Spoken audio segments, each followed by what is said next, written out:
Welcome, everyone. I'm Bruce Delmonico, Assistant Dean for Admissions here at the Yale School of Management. Thank you all so much for joining today for this international student panel. I'm joining, I imagine, from around the world, so thank you for either staying up late or getting up early to participate. We really appreciate your taking the time on this Friday morning here on the East Coast of the US to take part today. We have a great panel of students assembled today to talk about their experience and give you some insights into the Yale School of Management. I really appreciate their participation and their taking the time out from their busy schedules to be with us as well. We have a number of different groups here. Some students who have already been admitted. For those who have, congratulations. Some students who are still thinking about applying. We have for those, you might know that our last deadline of the year is this upcoming Tuesday on April 13th. So there's still time to apply even this season. So wherever you are in your MBA journey, welcome. We're thrilled to have you, and we're hoping to cover a lot of territory. The idea is for this to be a Q&A session to answer as many questions as possible and to really get a sense of what's on your mind and what you want to know about. We have some pre-submitted questions that we will go through. But as questions come up, if you have them, please submit them through the Q&A function here on the Zoom room, and we will get to as many as we can. Before we start with that, it would be wonderful if our students maybe could just introduce yourselves briefly, so that everyone on the session today knows who you all are. And maybe if we kick it off, maybe Amber, would you be willing to start, and then maybe just go around and then we can get to the questions after everyone has a little sense of who's on the panel. Sure, thanks, Bruce. Hi, everyone. Nice to meet you all. My name is Amber. I am originally from China, and I came to the US and went to college at UCLA. So before Yale SOM, I worked 1 year in the US and 3 years in China, back in Shanghai in the venture capital industry. And in SOM, I am pursuing consulting industry. And in the past summer, I interned with McKinsey and will be returning after I graduate.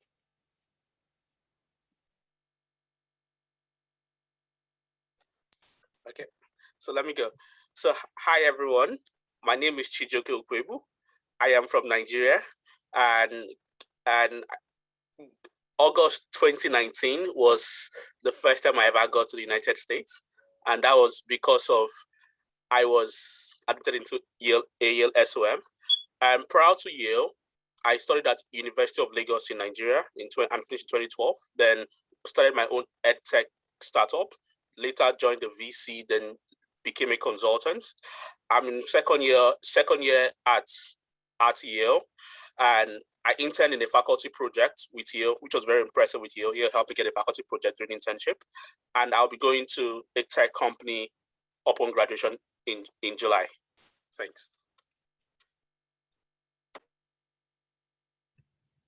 I can go next because it seems like we're going in alphabetical order. Hi, everyone. I'm Divya. I'm from New Delhi, India. Prior to SOM, I was working in the nonprofit education space with Teach for India. And I'm a second-year MBA student at SOM. Over the summer, I interned with a social impact consulting firm based in DC called 20 Degrees. And upon graduation, I am also joining a tech firm in the United States. Okay, so I guess I'm next. Hi, everyone. My name is Juan Pablo. I'm from Colombia. I'm a first-year MBA here at SOM. Prior to SOM, I worked at Avianca, which is our flag carrier. I did internal consulting there. This summer, I'm going to intern at a tech startup in Mexico as a part of the Endeavor Global Network. And after the MBA, I'm looking to pivot into consulting. And I'll close it up. Hi, I'm Katarina. I'm from Germany. Prior to my MBA, I was based in London working in political risk analysis and anti-corruption due diligence, so helping investors navigate complex emerging markets. I came to the US because I want to transition into consulting, and thankfully that's working out. So I'll be also joining McKinsey after graduation. Great. Thank you all for those wonderful introductions. And it's again, thank you for taking part today. I know you have so much going on. But I know that all the participants on this session are eager to hear your perspectives on your time at SOM. And then we have a nice mix of obviously first years, second years to get a sense of both, in this 2-year program, both years of the program. Just to kick it off, we have, as I said, we have a number of questions. And I'll start broadly, and not everyone has to answer every question, but to the extent you feel compelled to or feel motivated to jump in, start very broadly with just why did you choose Yale SOM? What drew you to the school? Obviously, those of people who are on the session today are thinking about where to go for business school, and are thinking about, I'm sure, a lot of different options for the MBA journey. So just any thoughts on why you ended up choosing Yale SOM? I won't cold call, so unless required, I'll let us self-regulate here. So whoever wants to jump in, feel free. I can begin. I joined SOM broadly because of the mission. I was working in the impact space, and although it was from a nonprofit perspective, I still wanted to see impact in everything that I do. And that's why the mission really resonated with me. Another thing that I was really looking for was an environment where I can have collaborative relationships with the people that I'm working with. And for that, the kind of model of learning was really important for me. So when I was exploring business schools that are A, impact focused, and B, focus on, say, team-based learning, that became like a second criteria for me to consider SOM. And third, the small class size was something that was personally really attractive because I was really interested in building close relationships and hopefully getting to know most of my classmates at business school. I can follow up on this. So I have 2 related reasons why I chose SOM. For me, a really big selling point was the fact that we can take classes across the university, because I think it really allows you to create a very bespoke curriculum, no matter what you're interested in, whether it's healthcare or energy. There's like an entire grad school that focuses on that, and you're able to take classes there. You have a law school, you have the Jackson Institute, and the entire Grad School of Arts and Sciences. And I think that really allowed me to sort of tailor my electives in a way that I don't think I could have done at any other school. And you really get in touch with the wider university.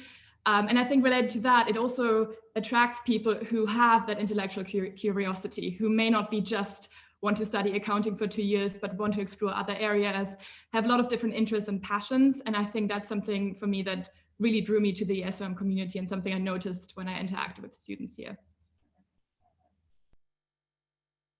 I can add on to it. So my situation is maybe a bit different from everyone else. I came very late in the game when applying to business school, probably just like 2 weeks before the deadline. Like I already have my GMAT score, but I made the decision that I will apply this year pretty late in the game. So I applied in the second round, and at the time I wasn't lucky enough like you guys like to have all these admission events going on, and I don't have enough time to go to campus to visit.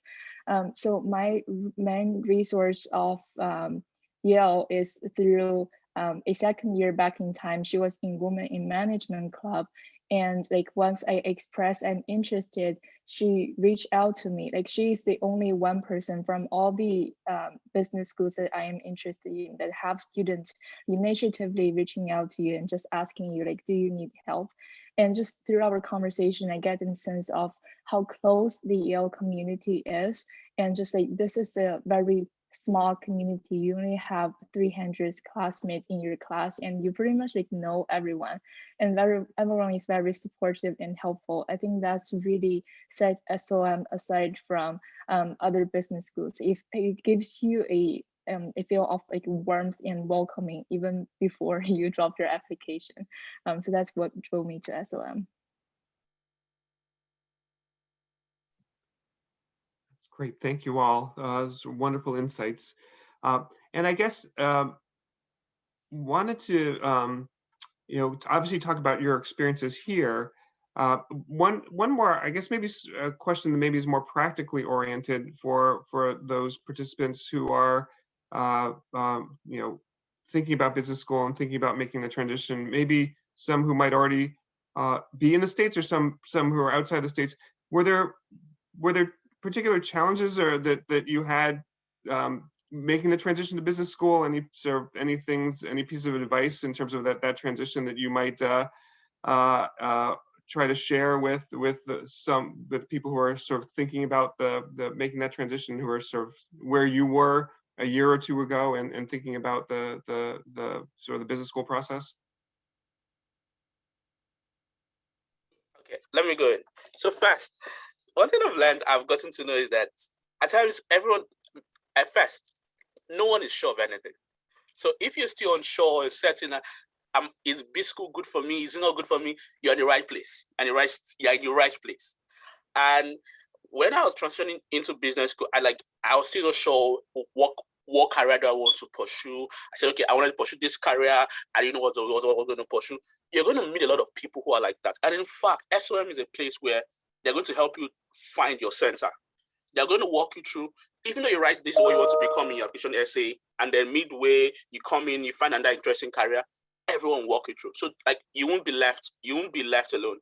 Then you're also going to think about, oh, I'm going to a new country, a new world. I might be a minority, and how do I interact with my other friends? And this was my first time in the United States, so I've not come to the United States ever. So I didn't know anyone. So I spent literally my first 2 months trying to even understand what baseball is, trying to understand jokes, going to bars and having and just letting people. And my friends were really supportive to help me explain every little thing. In fact, the first time I ever felt snow was December 1, 2019. I remember when the snow fell, I came out, I was happy and excited. And they could see, and they walked me through the process. So it happened. So if you feel unsure, if you feel you're not prepared, SOM is here to help you. And your friends and the relationship you build will support you along the journey to find to make a better person. That's terrific. Thank you so much. And any other thoughts on this that same topic? Welcome any other insights, any other responses. Sure, I can also add maybe a little bit more about the process of deciding to actually go to business school, which was, I think, the decision I struggled with the most. And I think that the possibility of finding schools like Yale SOM, which gave me a lot of flexibility to take on other courses, because I think for me, the doubt was whether I want to do a more specific master's or I wanted a more broad perspective that the MBA gives you. And I think that was at the end my decision to go to business school and to go to SOM was also heavily influenced by the opportunity to take courses outside of SOM and just build my own master's experience like I wanted to build it. So I think that helped me a lot in my process of when I was struggling deciding which program I wanted to do for my graduate studies. That was what ended up tilting it towards an MBA and particularly towards SOM as well. Yeah, thank you. And thank you, Juan Pablo. And that actually leads to a question that's come in since we started the session, which actually has to do with, to some degree, that idea of sort of the MBA versus other degrees and sort of the background and focus. Someone who's finishing their PhD in biology, and the question is, do you need to have a background in business to be eligible to apply to the program? I mean, I can say from an admissions perspective, no, but I don't know if we don't require any particular business background. But I don't know if you all, from your interactions with classmates, have a sense of some of the different backgrounds that people have, and how that's influenced your experience here at Yale SOM. I mean, I can definitely say there's no background needed. I think the way the core is taught here is very, if you're willing to put in the work, and maybe a little harder for people with zero math background, but I think it's very approachable for everyone. I can say from personal experience, I mean, I didn't have a major background, but in my learning team, there was someone from the drama school. So their entire background was in theater, zero business whatsoever. They were basically an actor beforehand, and they had no problem whatsoever and did really well in class. So I would say no. That's great. Thank you for that insight. There, another question that's come in actually is, which I can answer, is about scholarships. Are scholarships available to international students? And I would say from an admissions perspective, again, as we review applications, everybody who applies is eligible for scholarships. We both U.S. citizens and non-U.S. citizens. We have scholarships available for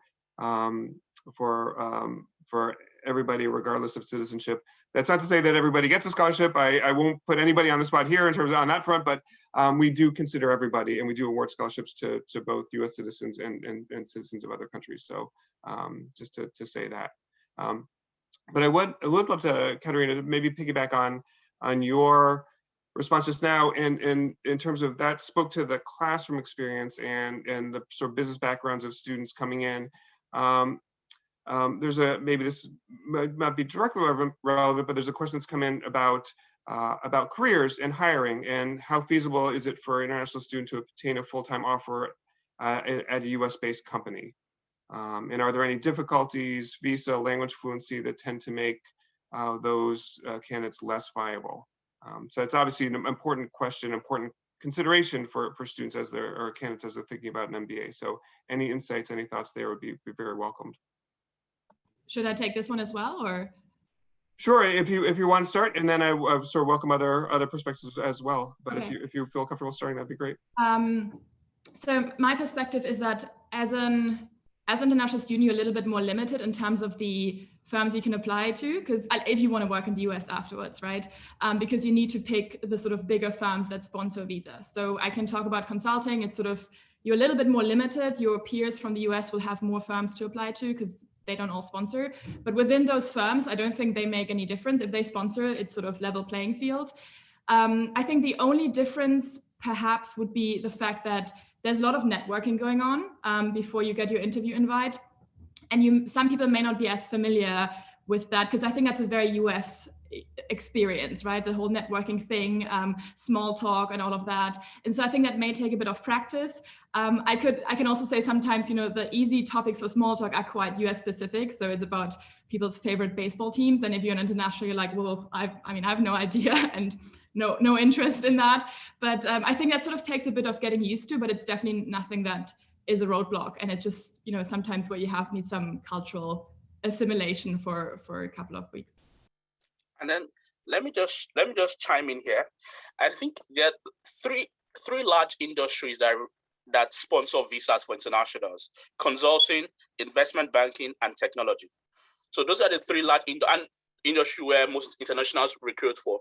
And there are a lot of companies in consulting: McKinsey, Bain, BCG, investment banking, Goldman Sachs, Morgan Stanley, and tech, Amazon, Facebook, blah, blah, blah. There are lots of them. And those and they have a seamless process. And second, there's the resources from the Yale CDO, Career Development Office, where they help you take your CV to make it more, rewrite your CV and to help you better. Then third, you have the clubs.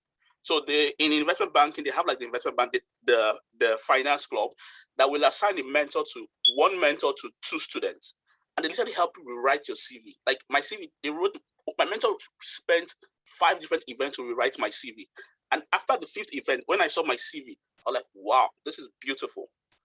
And then they also teach you how to write, even compose emails. So when you to do follow-on emails, to go for coffee chats, which is like what Katarina called small talks. And eventually you find out that after those intense period of the first 3 months, September to December, you understand the process. You understand the very salient soft skills. You have to be more outspoken, less humble. You have to use a lot of I rather than we. And those are skills you can acquire. So the Career Development Office is there to support you. The student clubs are also there. And it's a learning experience, a learning process. I can answer that. So I'll talk about 2 main points. So first is from sponsorship. On the Career Development Office website, when you apply for jobs, we will see very clearly whether this company sponsors for H-1B visa or not. And pretty much all the top companies you find there will sponsor. The other thing is, for some small companies, for example, if you're interested in buy side, like venture capital, private equities, although they might not specifically say they sponsor visa, if you talk to them, they will tell you it's a case-by-case situation. So if you guys click really well, the chances they will sponsor you. and like they have people who are capable of like running the process and like getting things done for you. The other is from a application recruiting process perspective. I know it might sound overwhelming because you have to like prepare your resume and like learn how to do small talks and then go through the whole interview process. And then like for consulting and banking, you need to like prepare for the technical questions and casing. Like it might sound overwhelming at the very beginning, but once you're in this community, you will be very well prepared. Like the CDO will push you and tell you like you have to get your resume down by this point, and there are so many resources available to you. And there are student clubs, like the consulting clubs, the investment banking clubs, they will tell you like what do you need to be prepared, and they will have a very detailed timeline, basically teaches you how to do that step by step. And there are enormous like numerous like times of workshops available that can like just teach you and help you practice how to do small talks, like how to networking, so you can have a safe community, safe place where you can just practice all these skills before you actually apply them in real life recruiting. So it sounds overwhelming, but that will be okay. I can assure you. That's great. Thank you all for those responses. And we'll probably touch more on careers because that's obviously a very, very important area, and that's an area of I think of great interest for incoming students or at least candidates who are thinking about getting an MBA. I want to, for the moment though, I want to pivot back to academics because there have been more questions coming in on that front. And particularly a few questions about concentrations.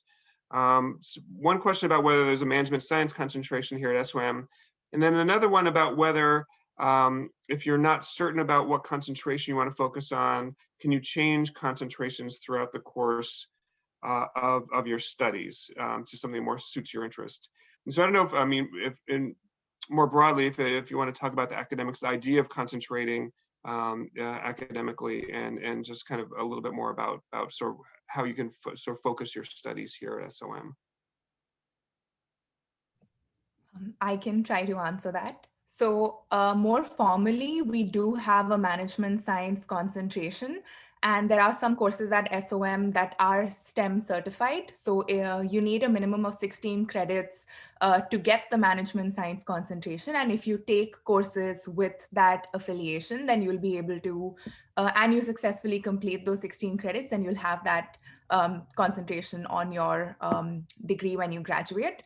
But in terms of other concentrations, there are no formal concentrations per se, but our curriculum is divided such that in our first year, we're taking a lot of core courses that introduce us to different aspects that sort of give us a holistic understanding of business and management. But other than that, towards the end of our first year and throughout our second year, we're taking electives based on our interests. And these electives can be as wide-ranging as possible. And I know Katarina was talking about how we can take electives across the university. So honestly, there's like no limit in terms of how wide you can spread your net. There are some people who want to be more focused, say someone who's more interested in the finance side of things, they will end up taking a lot of finance-centric courses. For someone else who's just interested in learning more about, say, renewable energy, will take a renewable energy course at the School of Environment. For me personally, I did not have a very strong preference in terms of something that I wanted to specialize in. There were just some topics that I was really interested in learning. And I thought that those would be helpful for me in terms of being a good general manager. So I took those courses through my electives. I was also really interested in trying something new. So I took a computer science course, I took a philosophy course, I took an arts course. There's no limit to that.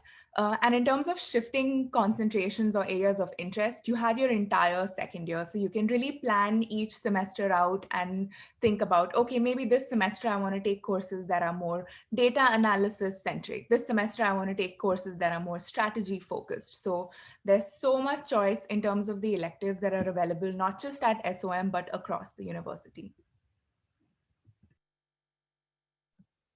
Great. Thank you, Divya. That's wonderful. And I'd like to follow that. There's another question about academics that might not only be relevant to you because it has to do with social impact, but I would maybe broaden the question and open up to everybody, which is that the Yale is known for its strength in the sort of the social space and social impact. And how does that mindset if influence or fit into the curriculum? And I might actually maybe broaden that question more generally, because there are some people who want to go into sort of the social sector, but how does maybe sort of the mission, how is the mission infused into the curriculum, or how do you experience that in the curriculum more generally? Maybe it could be social impact specifically, but maybe it's just the mission more broadly too, for anyone who wants to share that. Sure, I can comment on that. So I think I get this question a lot, like how do we feel the mission in our everyday lives? And I think there's some portions of the curriculum in which it's deliberate. Specifically, for example, our state and society course from the core curriculum is really about the intersection of business with the state and society as a whole. But for me, what I've noticed is it's more of a discussion that students bring into the table all the time, and it's a matter of everyone being genuinely interested about how are we impacting the greater society with our work, and that is sort of introduced in the discussions in class, in every class we have, but mostly motivated by students. And that is how I feel that the mission is there. It's mostly kept alive by the students because we are genuinely interested in that, and I feel that we always want to keep that perspective when we are discussing any topic. I can talk briefly about the clubs at SOM that are social impact focused, since I'm involved in a lot of them. I think I was really, really surprised, even when I was applying to business school and I was researching on impact focused opportunities at SOM. Besides academics, there are so many social impact clubs. There's a Net Impact Club, which is a broader umbrella organization for all the other social impact clubs at SOM. There's a social impact consulting club, there's an impact investing club, there's a nonprofit board fellows club, and all these clubs sort of target different sectors and different areas of impact. And they're helpful in the sense that they help us build a community of individuals who are passionate about impact. They help us get to know each other, what we were doing in the space before coming to SOM. For people who want to transition to the impact space after SOM, these clubs also provide professional development opportunities. They host panels with professionals in the field. So there are both networking opportunities with people within SOM across the university and beyond. There are professional and learning opportunities available. And it's also just a great way for people who are curious about wanting to know what impact is really about to, say, attend any of our sessions. So you don't have to be a member of a club to attend any of the sessions that the clubs organize. You can just sign up on our portal and just show up. So it's also great for people who are not officially associated with these clubs to just learn more about impact. Great. Thank you both so much for those answers. And that's, I think, a good maybe segue into another topic that, of course, I think is on everybody's mind, which is more, we talked about careers, we talked about academics, but the student life piece is obviously very important. Business school is not just about the classroom, but it's about the experience, the culture, and the community. Obviously, this past year has been an extremely challenging one. I know you've all gone through quite a bit in terms of having to sort of engage remotely with the pandemic. And it's been a little over a year. I guess it was mid-March when things changed. And there is hope, from the university that in the fall things will be back. We'll be back on campus and things will be in person. Obviously, there's no certainty to that, but I know that that's what the university is working for. But I wonder if you might be able to comment on, Divya, you give a sense of sort of the clubs and some thoughts about the ways students engage in that context and a little bit more generally. But any thoughts on sort of the student life piece and a little bit about your impressions of the community and the culture here at Yale SOM? So, okay, let me try and jump in. So with respect to the pandemic, I think the school has been doing some very good, like trying to get everyone and trying to make the best of it. One thing that was really impressive was even right from last year, which was September 2020, we had this hybrid format of in person and online. And also the student clubs have tried to, every 2 weeks we have this interactions meet where they connect with 2 other different people from across different parts of the school to meet in person and talk and get to know yourself in a socially distant environment. And also I purposely I've tried to ensure that, I try to meet 2 or 3 of my friends to meet outside, let's meet in person. Enough of all the Zoom. We're all, some of those who are around, let's try and meet in person, let's try and connect. And then there is even the vaccination part of it, where the school is actually pushing there are multiple vaccination spots around New Haven. So literally there's this, everyone wants to get vaccinated. And it encourages you that, if we all get vaccinated, that means very soon we can all meet and talk again in person. And there are even during classes where you've had a lot of classes for lots of period of time. So professors takes you, okay, let's have a 5 minutes break because we know you have what they call Zoom fatigue. So those are just my experiences of how student life and even in this pandemic. Also, since you guys are likely to start in person next fall, I can speak about how we started in person in last fall. Oh, actually, in 2019. But essentially, there's an orientation week, and aside from all the curriculums and all the recruiting, boring stuff, the school actually have a lot of activities. For example, there are small group dinner for you to meet people outside of your cohorts, so you can have dinner and have fun. Also, there are events where you can just do some community work, picking up trash on the beaches. Also, go to the observatory just to see the stars. Lots of activities for you to have fun with your classmates. And also just outside of these school organized events. Even before orientation, I remember there's one guy said something about to meet up before the orientation, night before the orientation. And then 20, 30 people showed up in his house and with beers, and we just chatted. So it's pretty casual, and there are lots of activities you can do. There's always chance to meet. And after that, before pandemic happens, we spend fall breaks and Thanksgiving breaks together, go travel. Lots of fun stuff you can do, especially when things are going back to normal. That's great. Thank you both. I had another more specific question about student life, which has to do with partners and how easily is it for students to come with their partners, and how can partners become and remain engaged within the Yale community? I don't know if anyone is able to share insights on that front.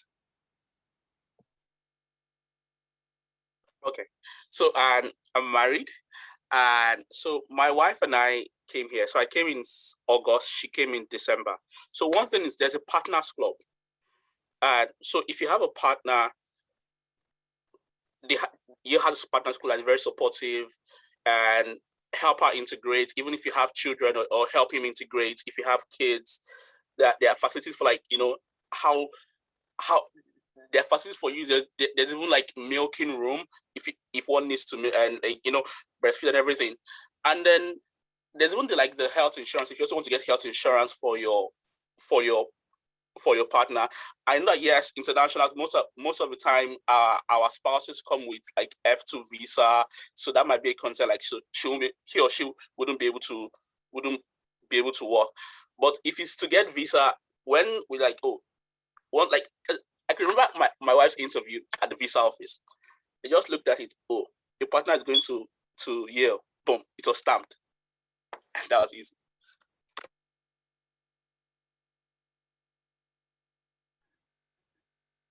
Any other thoughts? That's a great, I appreciate that. That was a great anecdote. Any other thoughts about students, about coming with partners? I mean, I'm not here with a partner, but I know several people who are, and I know they're as integrated in the wider community as anyone else. So again, someone in my learning team, his wife is here working remotely. She's hanging out with people from the MBA program. So I think it's, it's very much part of the community. Yeah, thank you. And I can add too, I know that I think I don't think this was mentioned, but it, when you, as a partner, you get a partner ID, a Yale ID, that's good to unlock the university, and you can access, I think, to the library. You can audit classes. You can use the gym. So there's Payne Whitney gym. So I think there's really, I think Yale does go a long way to try to make the university accessible and integrate partners into the life of the community, in sort of ways big and small. We'll have to shift gears a little bit again, maybe more back to the academic piece. There's a question that's come in specifically about students' abilities to interact with faculty. And that could take on many forms. The question specifically was the typical number of students within a class. And obviously the core is one thing, but then electives are different. So any thoughts on that? But any other thoughts on just interactions with the faculty and ways in which you've done that? Both in and out of the class. I can talk about this one. So there are essentially tons of opportunity for you to interact with faculties. So first, you can always go to their office hour. They have set aside some office hour for students to meet them and ask questions. And if those times don't work for you, you can always email them to schedule another time. And there are another thing that is arranged by ASL.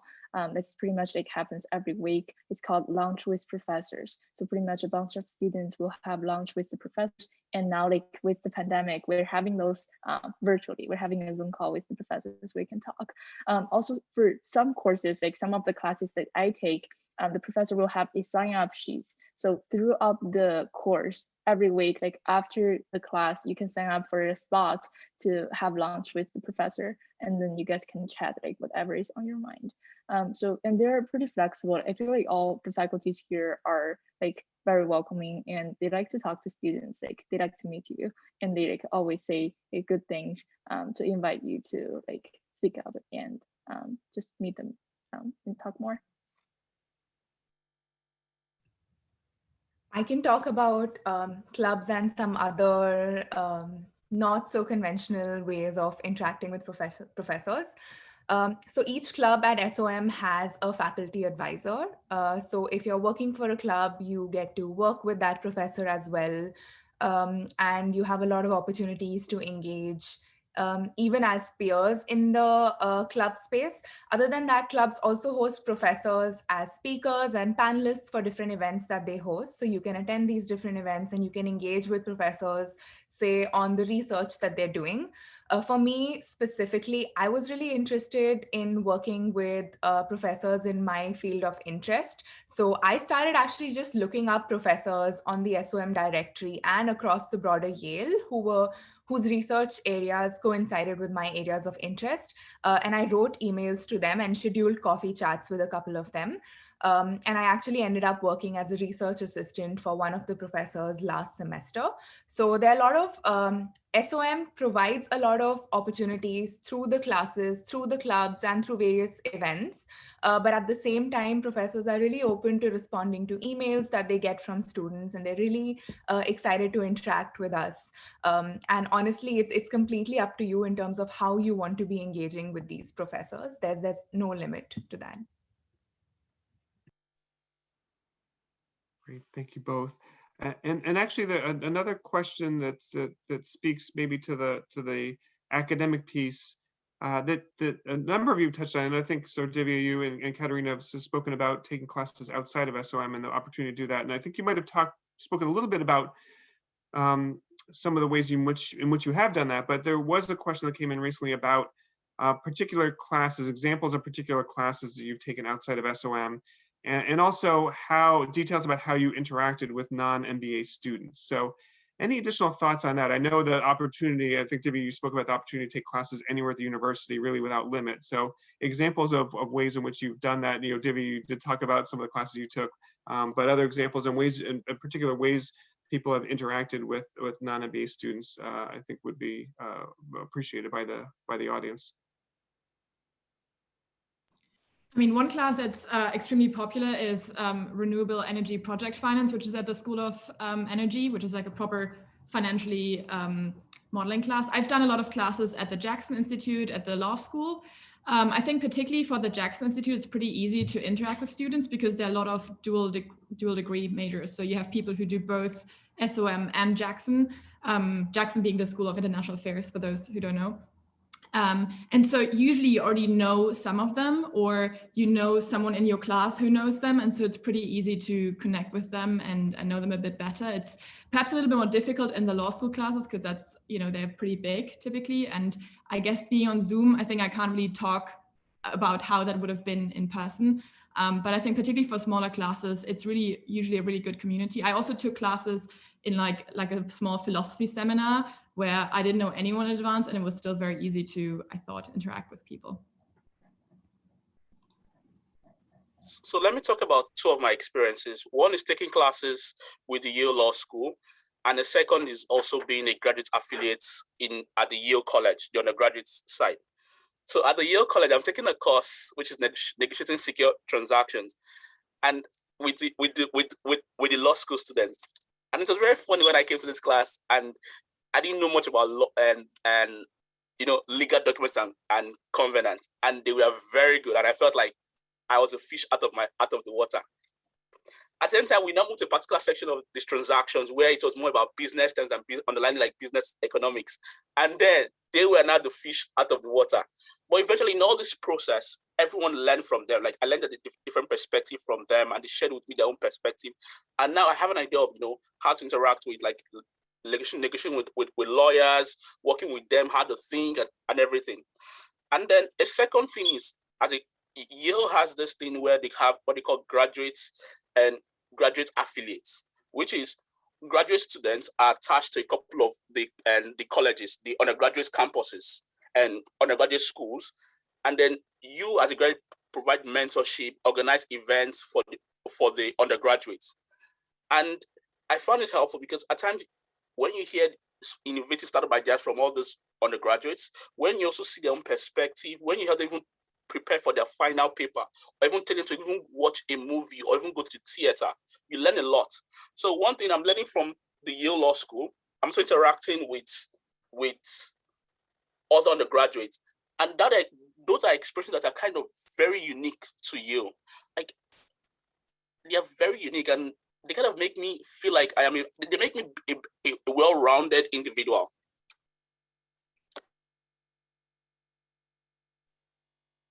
That's great. Thank you both. And I'd love to get back a little bit to from the academics to a little bit more of your experience with other aspects of the SOM community. We talked about the classroom experience, we talked about faculty, we talked about careers. One other major constituent at the school, obviously, is the Alumni Network.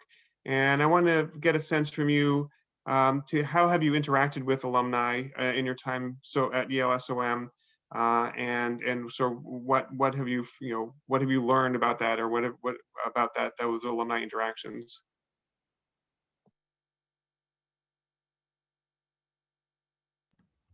I can start on this one. So I think the support from the Alumni Network is very, very helpful, especially during for the recruiting for my internship. I found that I didn't even have to reach out to them because I received a lot of emails from alumni from Colombia who have done the consulting path and were looking to help. There were alumni reaching out to the CDO and giving their time for you to meet them in different industries. And they are very insightful and very supportive in your journey. I receive very good advice about how to navigate the process, or if it's not like a specific application process for a job, they are also very insightful to give you like advice about how to figure out what your path should be like, what industries you could explore. So I feel that the support of the alumni network really speaks to the sense of community of the school.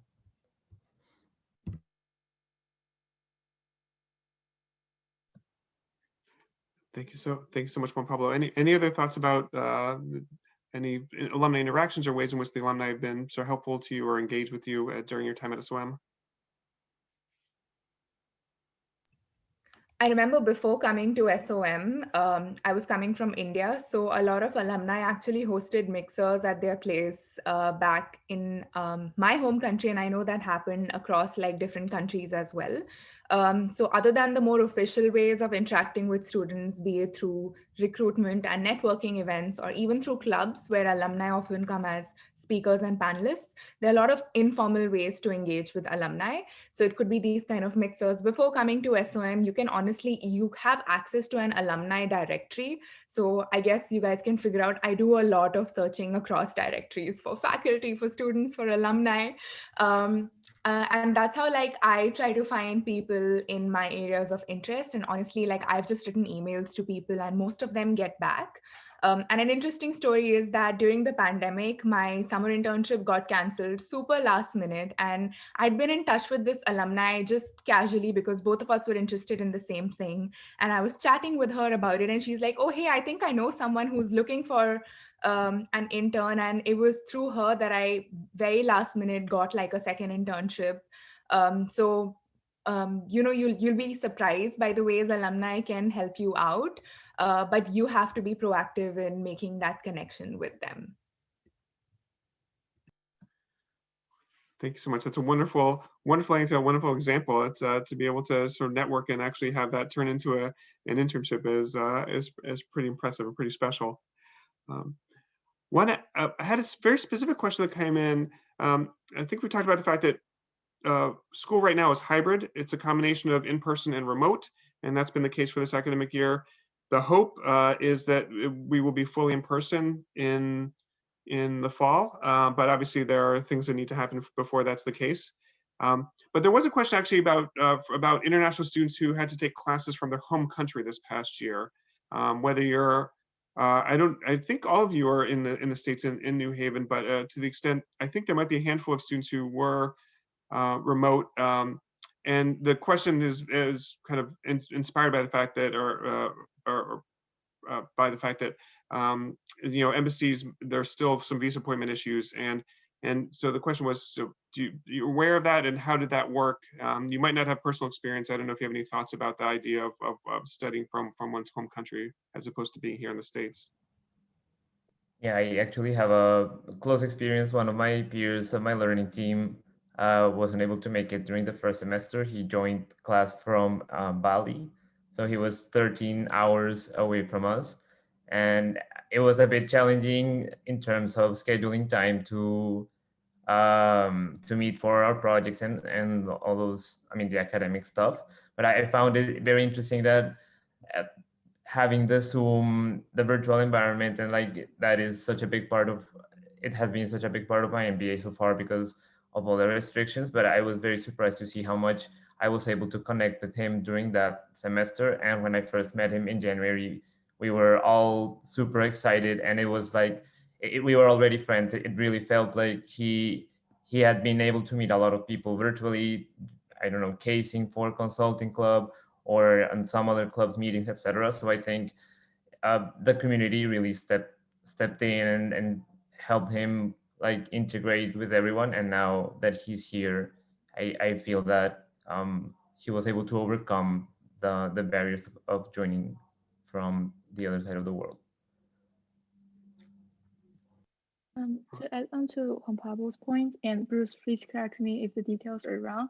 So I heard from the first years from this year that because they have to start it virtually, a bunch of folks who are currently in Asia right now, they're in a specific cohort with core classes time that suits their schedule. So they don't need to wake up like 3 a.m. in the morning to take classes, which is very flexible for them. The other thing is, I know there's a cohort of guys that in China that they've arranged with Yale Beijing Center to take classes in person. So they can like actually meet with each other. Like they can actually get a visa to come to the US at this point, but you can still meet your classmate at your home country, and you have the whole second year to catch up when things are back to normal. Yeah, that's right. So both those things, I think the school did try to sort of adjust the schedule for students who are outside the US and in different time zones to make it less disruptive. and extend the classes, extend the academic day sort of earlier and later. And we did, the school has, I believe, has used Yale Center Beijing as a home base to help with sort of making connections as well. And obviously, I think the VC issue. So thank you for those points, Amber and Juan Pablo. The VC issue, obviously, as a school, we would try to be flexible for students who did have challenges getting to the States so that they could continue to engage remotely. It'll be interesting to see in the future, going forward, what that looks like. We did give extra time for students to be able to make it so that you could still be in the class even if you couldn't make it from the start of orientation in the fall. It'll be interesting to see what the upcoming year will look like, an upcoming academic year will look like. But it was, I think, the experience of having that flexibility and learning how to work in those different modes hopefully will inform and allow for greater flexibility in the future, depending on what student situations are and their ability to get those visa appointments and get here to the States or not. But I think the school has tried to, obviously it's been a challenging situation all around, and you all have had to deal with a very difficult year. The schools, I know, has tried to be flexible in terms of how you're able to engage. We have less than 10 minutes, just a few more minutes left. I appreciate again all your time, your willingness to speak to your experiences here.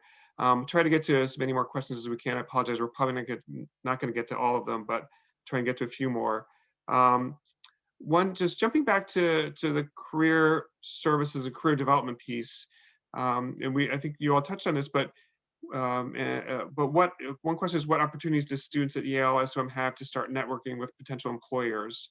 And it talked about internship programs and career fairs, but I know there's a whole career development office curriculum that's set up, and I know you've talked about that a little bit, but any additional thoughts about ways to engage with employers during your time at SOM? I guess in particular in the first year, because that's when you're starting to develop those relationships and put yourself on that professional path.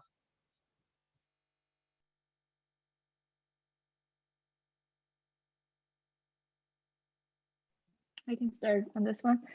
So essentially 2 categories of employers. For those large employers, for example, consulting, investment banking, tech firms, they always have firm info sessions. Sometimes they have 2 to just present to you, and that's you guys to get to know the company, what type of person they're looking to hire. And then there's follow-up networking sessions or coffee chat sessions that you can schedule with them to have a one-on-one conversation to really to know the company and give them a chance to get to know you. So that's for the big firms. It's very structured. And also you can always reach out by yourself if you like to get some additional opportunities to networking with them.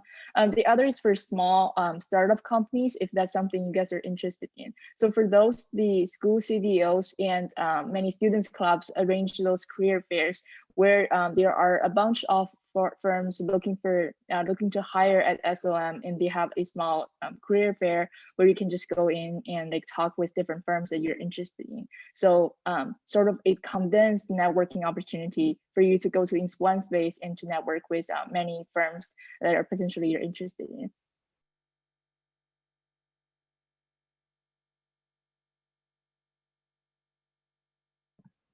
Thank you so much, Amber. Yeah, I know it's a very well built out structure to engage with firms and to sort of to start you in that career process. And I know that we didn't really talk about it, but I know there's a whole career development curriculum to help you prepare for sort of resume writing, cover letter writing, and sort of networking, interviewing, all those skills that you will need to be successful in the career search. Just a couple questions. One is, we talked about all these different opportunities that exist on the academic front, the career front, and clubs, and connecting with the university. And one question, actually, with all the resources that Yale has to offer, what are your thoughts about time management? I imagine it's not possible to do everything, and there's a little bit of the sort of the FOMO. You want to try and do as much as possible, but any pieces of advice on that front in terms of sort of managing time during your time at Yale? Let me go first. So I think first thing, like there are lots.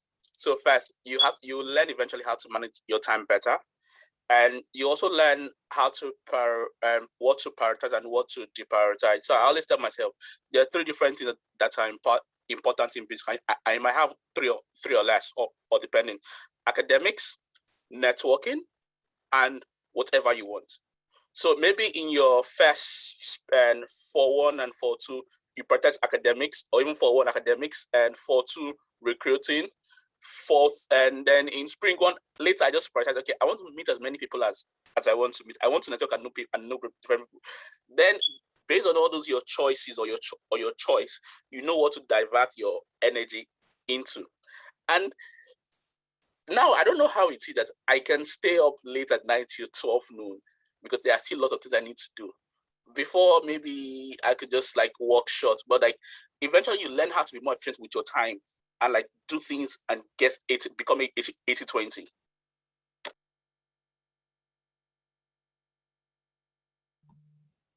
Thank you so much. That's a great response.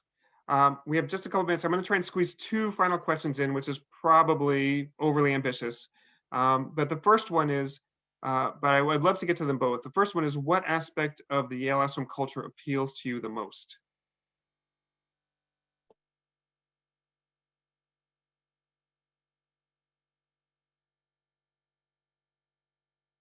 I think I mentioned this at the beginning already, but people have a lot of different interests and passions. They're very often, I think, almost reluctant MBAs because they want to use it to further their career, and they have, they want to go down a certain path, but they are excited about a lot of different things. We have a lot of people who are doing dual degrees from the School of Medicine, the School of Drama, the law school, you name it. And I think that just makes for a very diverse and enriching experience. People come from a lot of non-traditional backgrounds. They go down pretty traditional paths, to be fair, in the end, but they come from such a rich, diversity of perspectives, which I just always found really inspiring.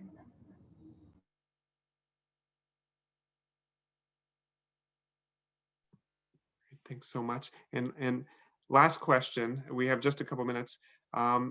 Is obviously the people who are joining us are thinking about business school, thinking about the application process, and what advice do you have for candidates preparing to apply to the Yale School of Management? What do you wish you had known when you were applying? I can take that. I think when I asked this question, I always got the same answer, which was like really be yourself. And when you're doing the application, it is very hard to deliberately be yourself. But I think for me, the application process was a period of self-reflection in which I learned a lot about myself. And ultimately, when you do show yourself as you are, I think you're gonna have the highest chance of being matched with a school that really is the school for you. So that's why I would also, again, say be yourself and really portray yourself as you are, because chances are that you will be accepted to the school that you belong to. I think that's great advice, a great stopping point. As a small anecdote, in my office at work, which I haven't been to regularly for a long time, I have a framed cartoon of a parent and a child outside of an admissions office door, and the parent saying to the child, "Remember, be the yourself we talked about." So I think just leave it at be yourself. I think that's great advice, and I think that will serve you well in the process. So. We're right at the hour mark. I really appreciate all your thoughts, all your insights, and your time today to the panelists, your current students. It's been wonderful, and I think it's been, for me, very enriching to hear your perspectives, and hopefully for those who are participating, it has been as well. Thank you to everyone who did take this last hour to take part in this session. Hopefully it's been informative. You learn more about the school. You have a better sense of the Yale School of Management. Just to sort of piggyback on what Juan Pablo just ended with, in terms of being yourself, it is a process of self-discovery, but it's also a process of learning where you really fit in, and hopefully you have a better sense of our values, our culture, our community, the mission, and maybe whether this is the place for you. So thank you all very much. Have a great rest of your day and a great weekend coming up. Thank you.